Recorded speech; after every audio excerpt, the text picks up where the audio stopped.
Assalamualaikum warahmatullahi wabarakatuh. Waalaikumsalam warahmatullahi wabarakatuh. Selamat pagi anak-anak. Pagi Bu. Sebelum ibu absen dulu ya. Hatifah Zahra Hadir. Khairul Febina Hadir. Najwa Hadir. Rahma Sakit. Masita Pulang. Baik, itu Alhamdulillahirabbil alamin wassalatu wassalamu ala asyrofil mursalin wa ala alihi washabbihi ajmain amma ba'du. Di sini ibu akan materi kita hari ini yaitu keutamaan sholat dalam surah Al-Ankabut ayat 45. Sebelum itu teman-teman mungkin sudah tahu kan bahwa maksud dari sholat itu apa? Belum tahu. Jadi di dalam surah ini, dalam surah Al-Ankabut ini itu kan menjelaskan fungsi tentang sholat. Nah, sholat itu kan bukan tentang sebagai kita ibadah ritual doang atau kayak kita cuman kewajiban doang, bukan itu. Bahkan sholat ini itu sebagai sarana untuk kita memperbaiki diri atau memperbaiki karakter hidup kita. Nah, di sini kita juga akan membahas tentang keutamaan sholat yang dilakukan dengan benar dan akan membawa perubahan nyata dalam perilaku sehari-hari. Jadi materi hari ini bukan hanya untuk diketahui sesama, tapi juga untuk diamalkan dalam kehidupan nyata. Nah, kenapa sih orang-orang rajin sholat tapi masih suka marah atau berkata kasar? Ayo, kenapa? Nggak tahu. Nah, di sini dalam surah Al-Ankabut ini kan bisa buka di HP kalian Al-Quran surah Al-Ankabut ayat 45 ini. Sebelumnya baca dulu ya. Bismillahirrahmanirrahim. Utsuma ulu ilaika minal kitabi wa aqimus sholat inna sholata tanha 'anil fahsya'i wal munkar wa la dzikrullahi akbar wallahu ya'lamu ma tasna'un. Artinya, bacalah Nabi Muhammad itu kitab Al-Quran yang telah diwahyukan kepadamu dan tegakkanlah sholat. Sesungguhnya sholat itu mencegah dari perbuatan keji dan munkar. Sungguh mengingat Allah dalam kurung sholat itu lebih besar keutamaannya daripada ibadah yang lain. Allah mengetahui apa yang kamu kerjakan. Nah, dalam ini ibu akan menjelaskan dulu. Sebelum itu ibu akan menjelaskan maksud dari surah ini.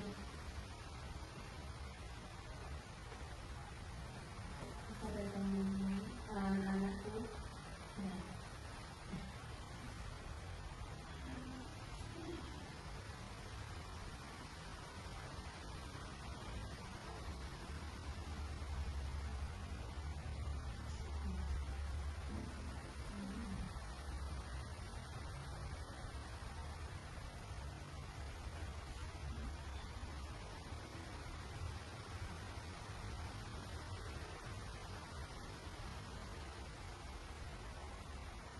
Nah, penjelasan ayat yang di atas ini itu yaitu perintah kita untuk membaca atau memahami dan atau menghayati Al-Quran, yaitu untuk membina diri kita atau memperbaiki diri kita.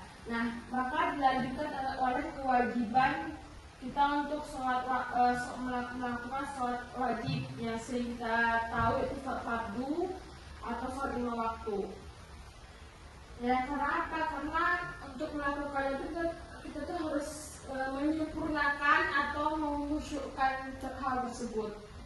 Tujuan kita untuk sholat itu kan adalah untuk mencegah yang di sini yang fahsya wal munkar, untuk mencegah perbuatan keji dan munkar yang merupakan sesuatu yang bisa kita cegah melalui sholat.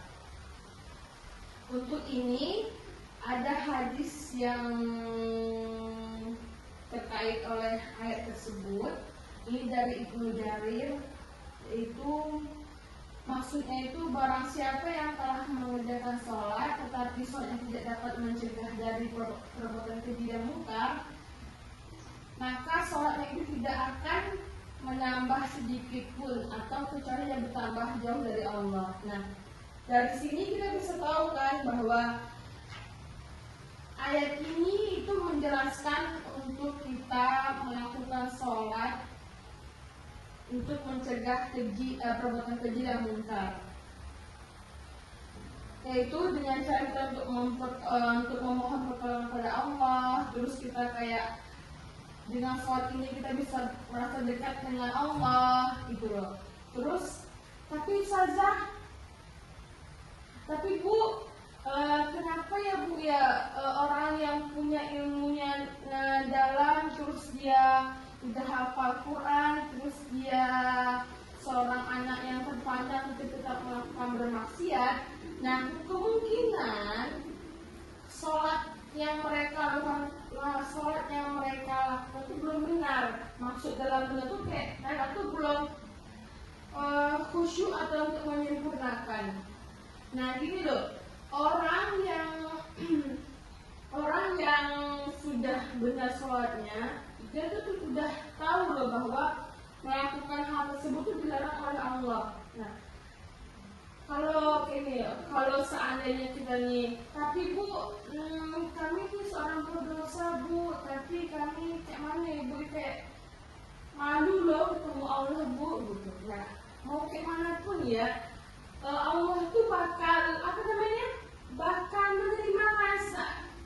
menerima kalian dalam kondisi kalian apapun itu, mau kalian berdosa, mau kalian apapun, ini sholat gitu loh.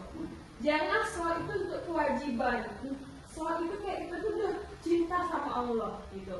Cintanya kayak mana Bu? Nah, cintanya itu pertama, karena selalu berzikir, sholat. Dengan keadaan sholat seperti itu kita udah menunggu rasa cinta kepada Allah gitu.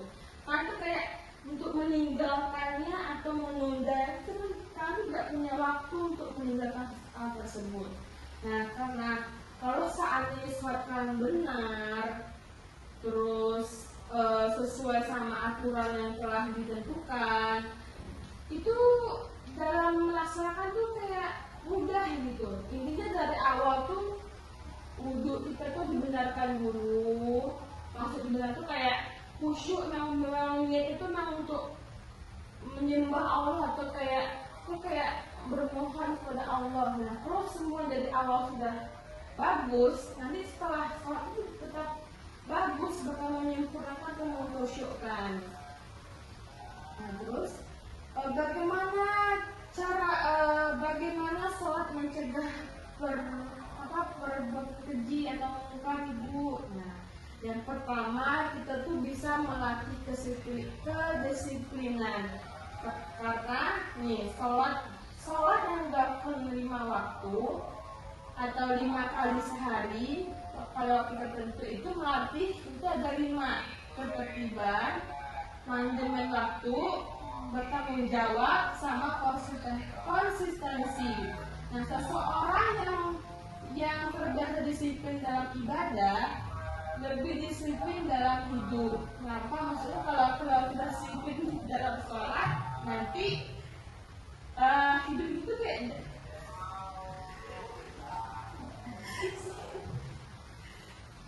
jadi hidup itu bakal lainnya. Yang kedua, sholat itu tuh menenangkan hati. Oh mati.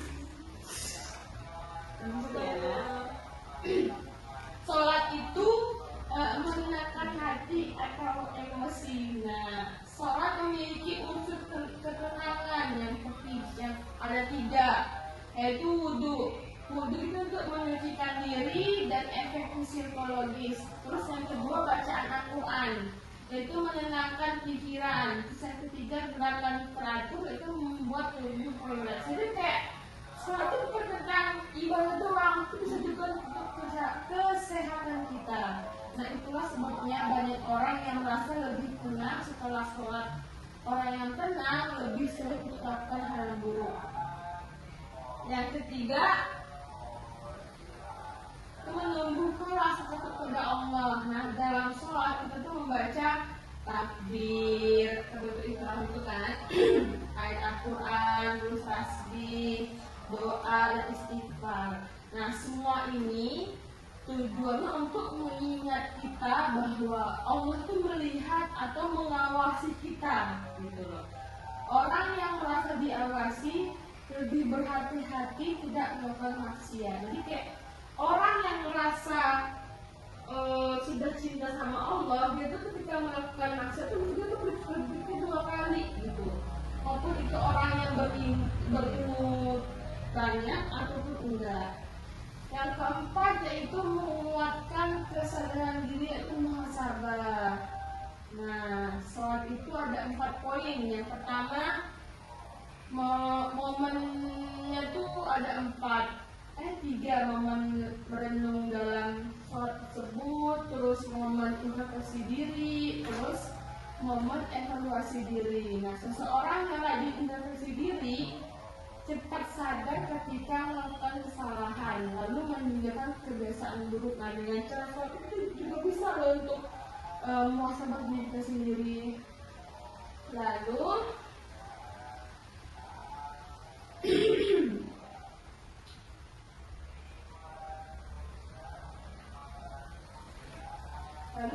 keutamaan sholat.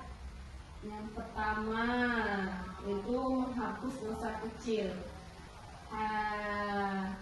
Ada tuh waktu hadis Nabi mengatakan bahwa sholat waktu itu ibarat seseorang yang mandi 5 kali sehari, tidak ada kotoran yang tersisa. Artinya sholat itu kayak menghapus dosa-dosa kecil yang kita lakukan tanpa kita sadar melakukan hal tersebut.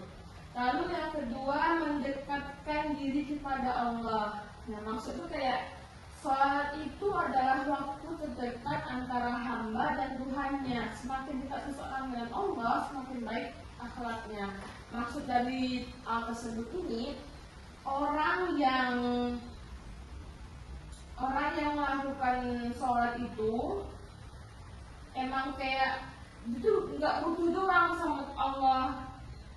Mau dia butuh atau enggak, dia tetap melakukan hal tersebut. Makanya awal yang penyempurnaan atau kekhusyuan itu dari awal tuh dia tuh udah cinta dari kita sama Allah gitu. Kalau dia udah jatuh cinta sama Allah, hal yang dilarang Allah itu bakal ditinggalkan dan kita mengikuti perintahnya Allah. Lalu yang ketiga yaitu menjaga diri dari maksiat. Nah, di sini nih poin yang pentingnya, orang yang sadar bahwa ia habis sholat atau mau sholat biasanya menahan diri dari maksiat. Contoh, mau dia melakukan hal zina, terus mau berbohong tapi ingat baru sholat, kayak dia habis sholat nih terus dia mau bohong, lupa dia habis sholat karena dia tuh habis melakukan perbuatan baik gitu. Jadi dia kayak batal untuk berbohong, terus mau marah tapi ingat Allah, langsung mereda tuh marahnya gitu. Langsung yang keempat ini, sholat itu bisa untuk menenangkan hati. Nah, sholat membuat kita lebih fokus, lebih tidak mudah panik, tidak mudah marah, lebih stabil emosinya. Nah, ini membantu kita untuk ke dalam dunia sosial untuk kayak dalam masyarakat.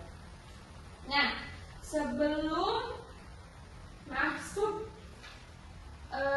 ke sesi diskusi, di sini kita diskusi dulu ya, biar kalian ini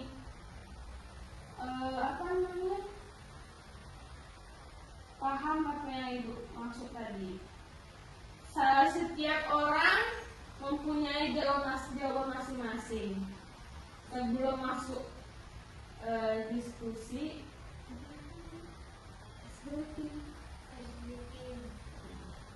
kita ini dulu ice breaking dulu ya. Ini kalau ditampilkan di sini bisa nggak nak Zahra videonya? Berarti masuk ke ini dulu ya.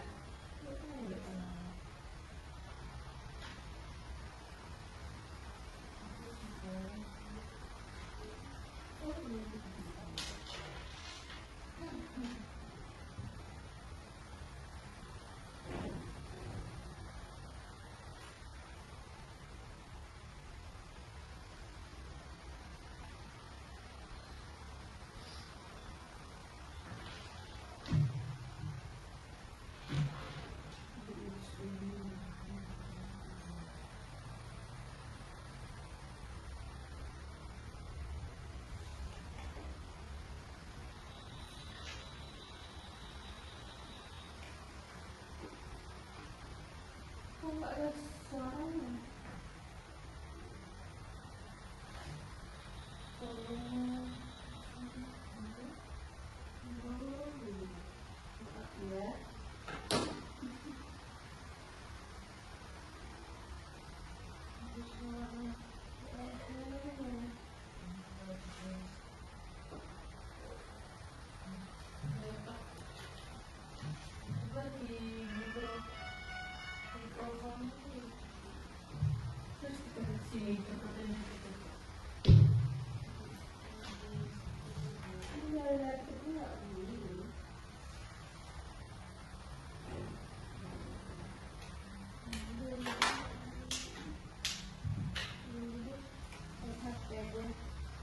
Kan tengok di ini ya, yang di grup kelas ibu kirim.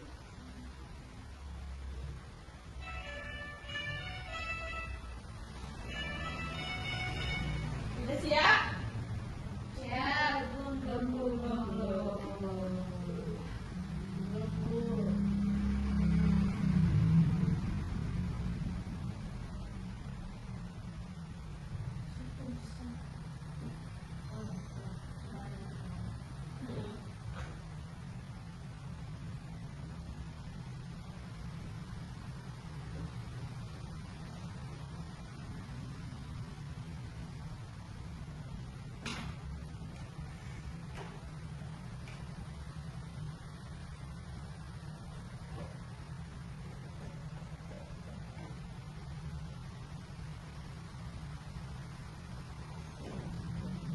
Udah?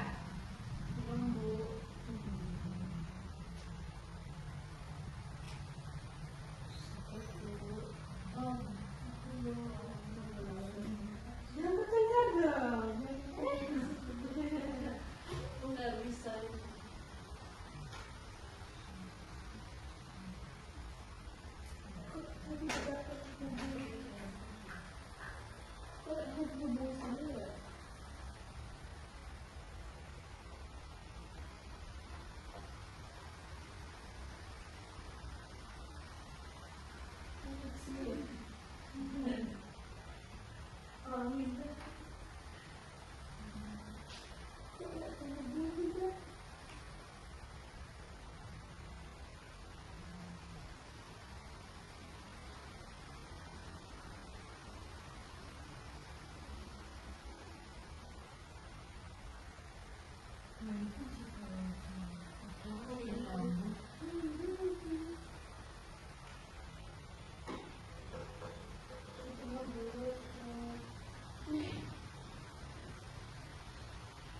Ini ya.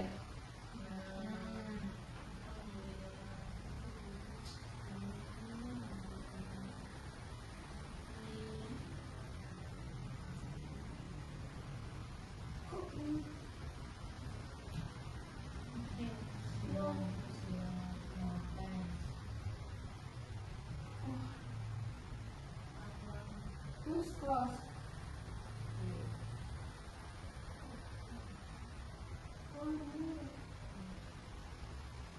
Ya, nanti musiknya di sini ya.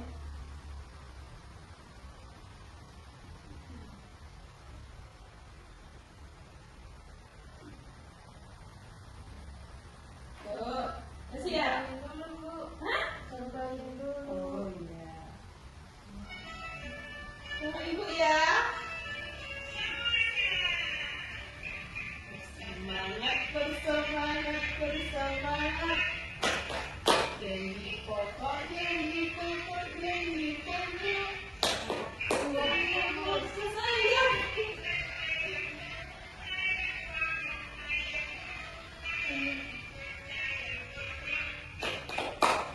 Bisa? Kaki dulu orang lain. Sekali lagi.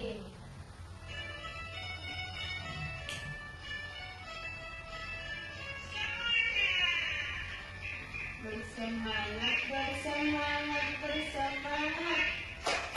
Janji fokus, janji fokus, janji fokus. Saya fokus, saya bisa, saya fokus, saya paham, saya fokus, saya bisa, saya paham. Oh iya, bisa? Bisa. Tuh, tuh, 2, 3.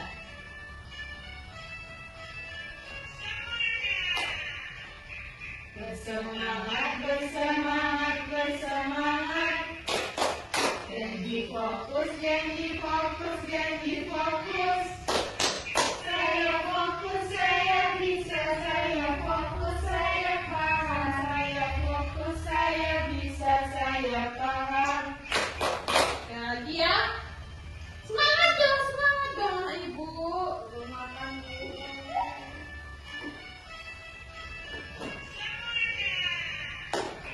Bersemangat, bersemangat, bersemangat.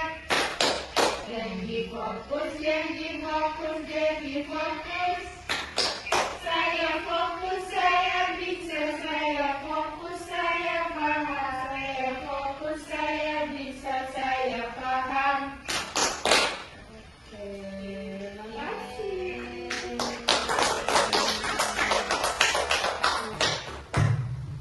Lanjut ke tadi yang ibu bilang tadi ya, tadi diskusi. Setiap orang mempunyai jawaban sendiri. Yang sini, yang pertama, soal pertama, bagaimana sholat bisa mengubah perilaku. Yang kedua, sifat buruk apa yang bisa dihilangkan lewat sholat. Coba, ibu kasih waktu 15 menit.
Kalau ada dalilnya atau hadisnya boleh tampilkan.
Sekarang udah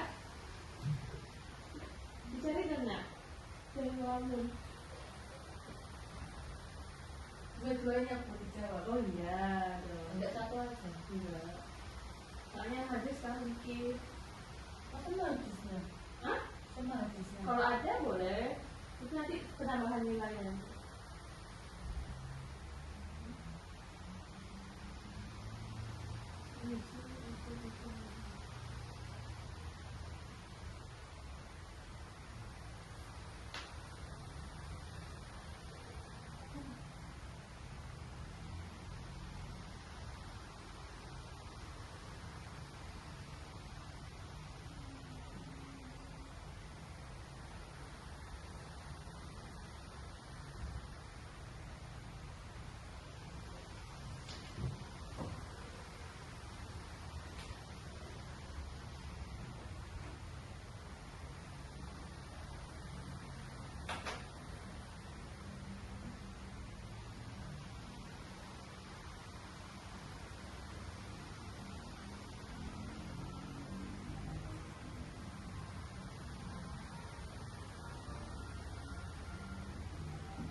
Sudah yang lain mana? Belum. Cepat ya Jara.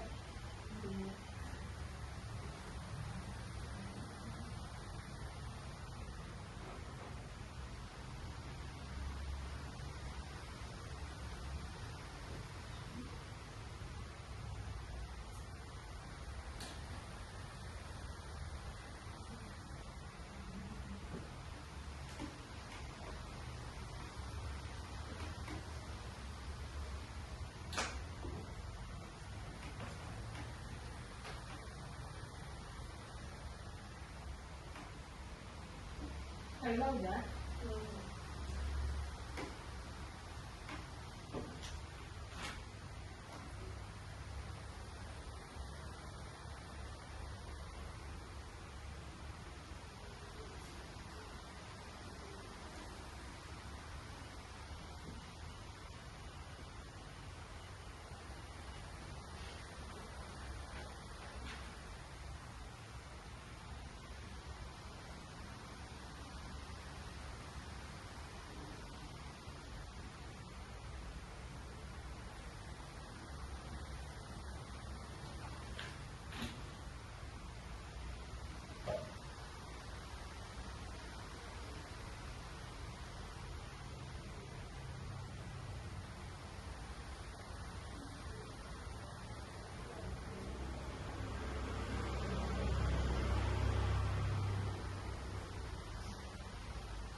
Hamza udah. Semua lagi.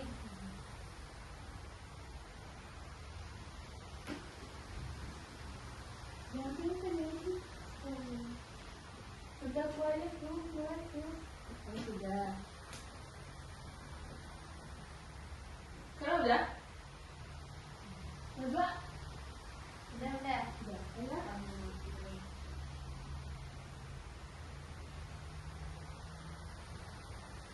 Semuanya lagi ya.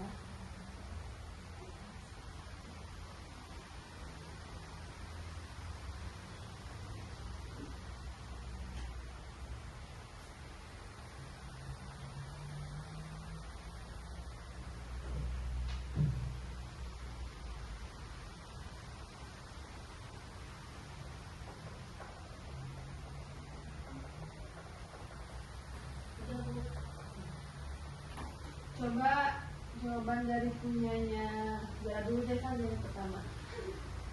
Gimana? Menurut Zara yang soal pertama jawabannya gimana? Yang pertama, yang kedua ini ya apa? Nyambung. Jadi sholat itu adalah ibadah yang sudah diketahui diawali dengan takbir dan ditutup dengan salam. Nah, Allah itu berfirman, inna sholata tanha 'anil fahsya'i wal munkar. Sesungguhnya sholat itu mencegah dari perbuatan keji dan munkar. Nah, perbuatan fahisyah yang dimaksud pada ayat inna sholata 'anil fahsya'i wal munkar itu perbuatan jelek yang disukai oleh jiwa semacam zina dan semacamnya. Nah, sedangkan yang namanya munkar adalah perbuatan selain fahisyah yang diingkari oleh akal dan fitrah. Nah, sholat mencegah dari perbuatan munkar dan kesesatan. Nah, Ibnu Mas'ud pernah ditanya mengenai seseorang yang biasa memperlama sholatnya, dan maka beliau itu berkata, inna sholata tanfa'u ilaman atau ada.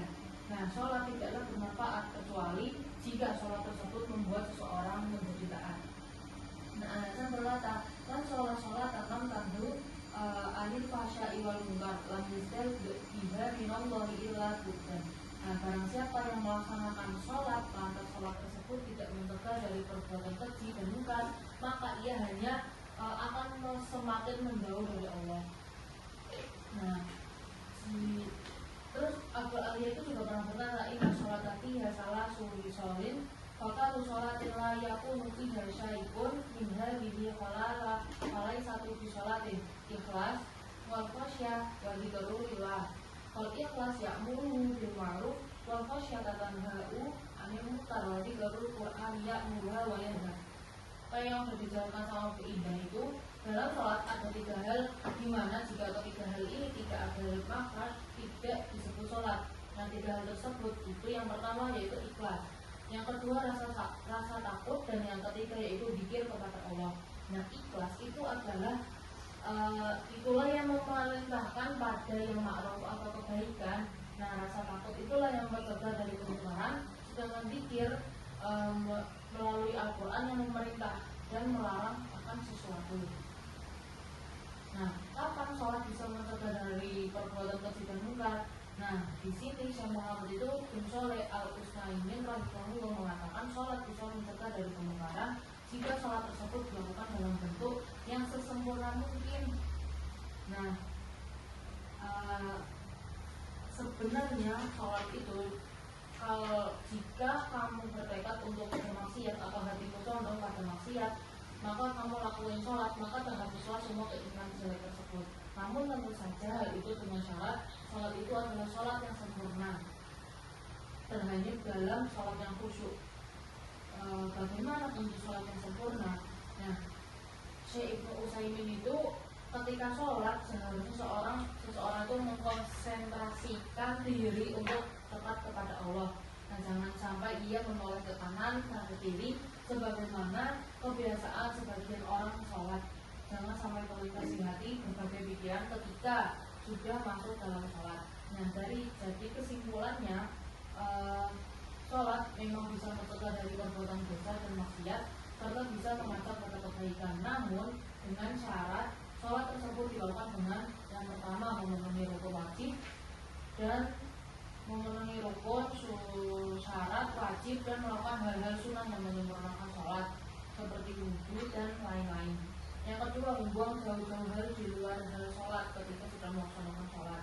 Nah, yang ketiga, tidak menoleh ke kanan dan ke kiri ketika sedang melakukan sholat atau khusyuk. Yang keempat, menghadirkan hati saat sholat dan merenungi setiap ayat dan bacaan yang diucap. Ya. Bagus. Terima kasih ya, Dara. Tepuk tangan dong buat temannya. Iya. Selanjutnya coba Najwa, gimana pendapat Najwa terkait ayat tersebut? Dari pertanyaan yang pertama, itu bagaimana sholat bisa mengubah perilaku? Karena sholat itu bisa, yang tadi Ibu sampaikan, bisa membentuk karakter, terus meningkatkan disiplin dan mendorong nilai-nilai kejujuran, keadilan serta kesabaran dalam kehidupan sehari-hari. Kenapa bisa meningkatkan disiplin dan tanggung jawab? Karena pelaksanaan sholat yang rutin itu melatih seseorang untuk disiplin dengan waktu dan tanggung jawab. Karena sholat itu harus dilakukan pada waktu-waktu tertentu tanpa bisa ditunda atau diubah seenaknya. Nah, ini bisa membantu kita untuk membentuk perilaku yang lebih teratur dan bertanggung jawab. Terus mendorong etika dan sosial positif. Karena sholat itu mendorong seseorang untuk bersikap jujur, adil, sopan, dan hormat terhadap orang lain. Kemudian kesejahteraan mental dan emosional. Sholat juga memberikan dampak positif pada kesejahteraan mental dan emosional. Melalui sholat, seseorang dapat merasakan ketenangan batin, menenangkan pikiran, dan memperoleh kekuatan untuk menghadapi tantangan hidup. Terus yang pertanyaan kedua, sifat buruk apa yang bisa dihilangkan lewat sholat? Yaitu yang pertama, sifat sombong dan angkuh. Karena sholat itu mengajarkan kita untuk kerendahan hati, karena seseorang harus tunduk dan bersujud di hadapan Allah. Yang kedua, kemarahan dan kebencian. Karena dalam sholat seseorang belajar untuk menahan amarah dan memaafkan. Karena sholat juga untuk mendekatkan diri kepada Allah dan memohon petunjuk. Yang kedua, sifat malas dan tidak disiplin. Yang tadi, karena sholat itu harus dilakukan secara tepat waktu, tidak boleh ditunda-tunda. Terus sifat dusta dan fitnah. Karena sholat mengingatkan seseorang untuk menjaga lisan dan tidak berbohong atau menyebarkan fitnah. Terima kasih ya Najwa. Terima Najwa. Nah, soal terakhir buat coba Khaira. Dapat pula gimana? Menjawab dua pertanyaan ya Bu. Jadi soal itu gak jauh-jauh dari Mbak Zaka dan Mbak Najwa. Jadi itu saat itu dapat mengubah kamu dengan yang mana saat itu dapat mampu kita disiplin diri, terus menjadi kita menahan hati, terus kita membuat puji dan muka, terus itu dapat kita juga lebih sabar di situ, bijaksana dalam menghadapi tantangan hidup. Terus puji itu tercantum di soal ayat kelima yang berbunyi, nah ini sesungguhnya saat itu mencakup itu puji dan muka. Contoh dari ilmu itu kayak misalnya syirik, di situ ghibah, itu ada fitnah orang, fitnah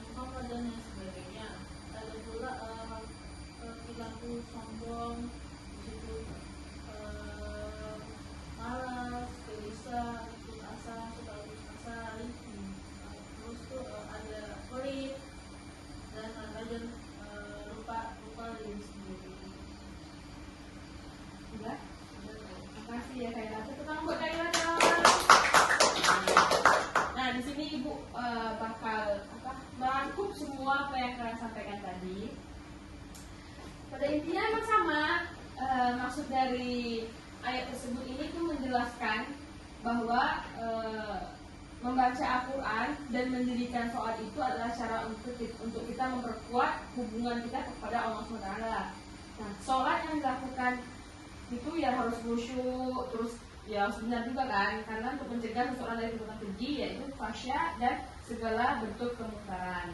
Nah, hal ini karena sholat ini membuat hati kita itu kayak hidup, kayak pikiran itu terarah, terus seseorang selalu merasa diawasi oleh Allah yang tadi Ibu telah sampaikan sebelum itu tadi. Nah, dengan demikian seseorang ini akan malu atau segan untuk melakukan perbuatan dosa. Nah, ayat ini juga menegaskan bahwa zikir kepada Allah adalah ibadah yang paling besar dan Allah Maha mengetahui semua perbuatan manusia. Nah, kesimpulannya sholat yang benar bukan hanya ritual atau kewajiban doang, tapi memiliki kekuatan untuk membersihkan jiwa, terus dan menguatkan diri kita juga, terus menjauhkan kita dari perbuatan buruk. Terus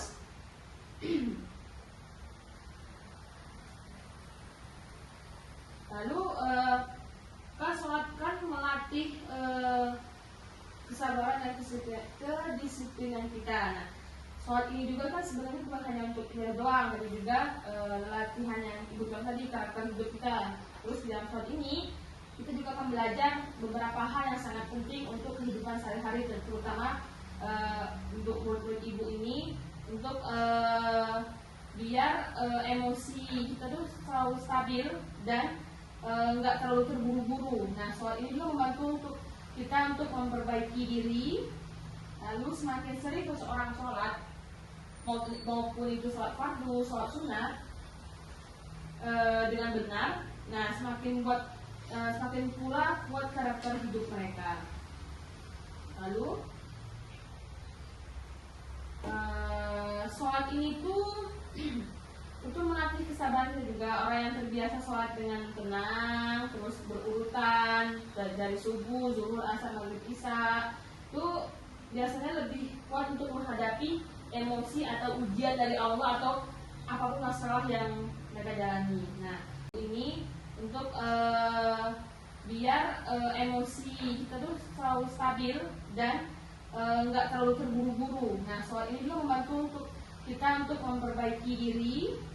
Lalu semakin sering seseorang sholat, maupun itu sholat fardu, sholat sunat dengan benar, nah semakin pula kuat karakter hidup mereka. Lalu sholat ini tuh itu melatih kesabaran juga. Orang yang terbiasa sholat dengan tenang, terus berurutan dari subuh, zuhur, asar, maghrib, isya, itu biasanya lebih kuat untuk menghadapi emosi atau ujian dari Allah atau apapun masalah yang mereka jalani. Nah, sholat ini juga menjadi amal pertama yang dihisab, dan juga sholat ini juga hal yang pertama bakal ditanya oleh malaikat nanti. Nah, dan ingat, sholat ini adalah amal pertama yang Allah lihat pada hari kiamat. Nah, kalau sholat kalian baik, amal kalian pun ikut baik. Tapi kalau sholat kalian buruk, amal kalian juga buruk. Jadi ya perbaiki sholat dari sekarang agar amal kalian juga ikut baik. Nah, di sini ada yang masih belum paham dari tema kita hari ini.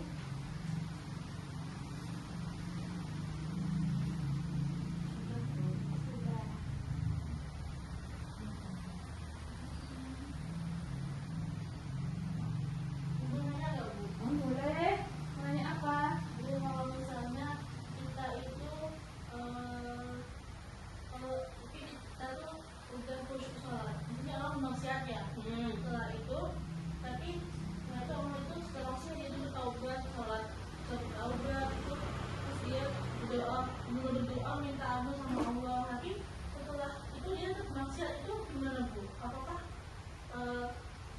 sholat bukan sholat itu udah diambil, sholatnya udah diambil sama Allah gitu, atau gimana? Jadi gini,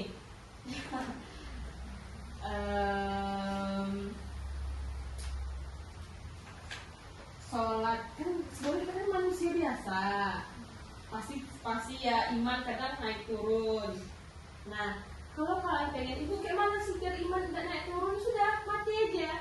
Soalnya kita nih manusia pasti bakal diujinya. Jadi mungkin bagi kalian itu khusyuk dalam keadaan sholat, kalian udah ikutin semua apapun itu, tapi masih melakukan perbuatan yang Allah larang kan. Nah intinya itu masih ingat Allah gitu, masih ingat untuk apa? Untuk bertobat. Ini kalau mau kalian seandainya, Bu saya hari ini bermaksiat, besok saya tobat, maksiat tobat, dan apa? Asal kalian dalam hati kalian tuh masih ingat Allah. Terkadang tuh ada orang yang saking bangganya dia melakukan bermaksiat, dia lupa sama Allah gitu loh. Dia masih belum paham? Saya mau tanya. Oh ya Dara, Ini kayaknya umum sih bukan umum, banyak orang yang pernah melakukan baik sengaja mungkin. Jadi apakah sholat itu tetap dikatakan sah apabila pikiran itu melayang-layang? Jadi dalam sholat tiba-tiba aku pengen makan apa ini, tiba-tiba nyanyi sendiri. Maksudnya gitu loh Bu. Soalnya kadang saya pun pernah sekali 2 kali atau mungkin lebih. Oh berarti kayak khusyuk itu dalam sholat ya? Iya. Nah ibu tuh pernah Bentar Bu, tapi ya. pernah ada di TikTok itu di kajian, tapi katanya lebih baik sholat dengan pikiran kemana-mana daripada tidak sholat sama sekali. Ada yang bilang begitu katanya. Dari kita kan ada 4 mazhab gak sih? Mazhab apa sih? Syafi'i, Hanafi. Dong sih ada sih ada. Mazhab Imam Syafi'i, Maliki, terus Hanafi, Hambali. Kalau nggak salah aku Hambali ya, pas ibu tuh pernah belajar. Kalau kita nggak khusyuk kayak gitu tuh kayak lagi sholat tapi kepikiran yang kepikiran itu dalam keadaan sholat itu disuruh batalin dulu loh, paham nggak? Jadi batal kayak kita ingat tadi baca apa ya, langsung dibatalkan sholatnya. Tapi kalau dari Imam Syafi'i yang ibu belajar waktu itu tetap dilanjutkan sholat. Tapi langsung kayak dalam hati ngomong kayak ulang lagi Al-Fatihah dari awal. Nanti kalau Imam Hambali kalau nggak salah ya teman itu pernah ngomong itu diulang lagi sholatnya, dia makin khusyuk. Nah kemungkinan banyak ngomong mungkin gara-gara nggak khusyuk tuh mungkin dari awalnya mungkin keburu-buru mungkin, enggak? Nah niatnya juga kan, dia niatnya untuk kewajiban doang, bukan memang untuk menyembah atau untuk mohon ampun ke Allah tuh enggak. Intinya ya lebih baik lanjutin sih. Kita kan menurut keyakinan masing-masing. Kalau dia batalin.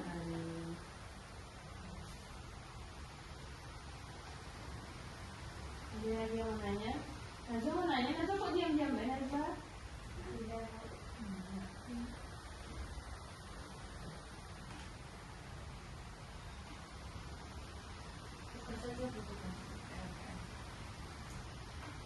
PR ngerjain di rumah? Oh ngerjain di sini? Di rumah. Oke,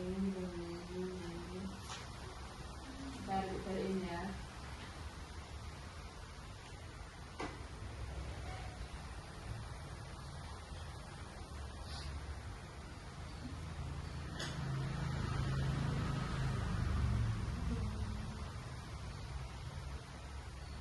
Kamu PR ngerjain di sini atau di rumah? Di rumah.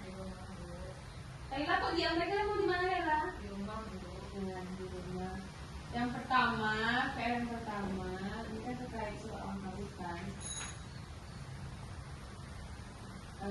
Yang pertama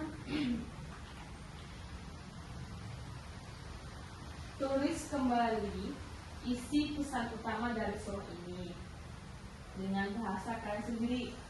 Kalau kalian menyantuni hadis atau dalil surah itu yang pertama. Kedua, buatlah jadwal sholat harian kalian dari subuh sampai isya selama 3 hari dan terus apakah sholatkan itu tepat waktu atau enggak. Kalau seandainya nggak tepat waktu, kasih lo alasan yang di pinggir itu. Buat tabel nanti ya, yang ini bagian dulu ini. Terus yang ketiga, Bu, soal itu yang kedua, Bu. nomor 2, buatlah jadwal sholat harian dari subuh sampai isya selama 3 hari, ya. Dan tulis apakah kamu sholat tepat waktu atau enggak. Kalau enggak, nanti ditulis sampingnya itu. Najwa, dengerin Najwa? Benar, Bu. Terus yang ketiga, berikan contoh 1 kebiasaan buruk yang ingin kamu tinggalkan melalui sholat.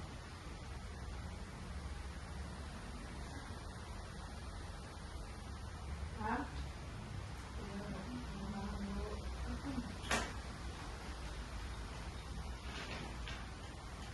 Kan habis ini maklumnya apa?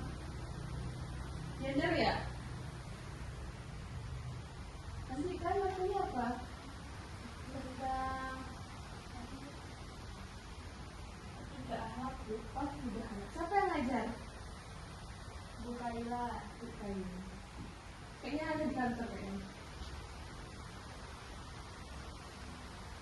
Oke. Setelah tugas ini nanti kan bisa UAS ya. Oh, itu bisa. Maksudnya dia sekali kan, Bu. Oh lisan, sama itu lisan. Baru tulis. Jadi kisi-kisinya ada, Bu. Kisi-kisinya yang terkait pertemuan pertama sampai yang ini terakhir. Kan itu permasalahan berarti. Oh iya. Oh, gitu.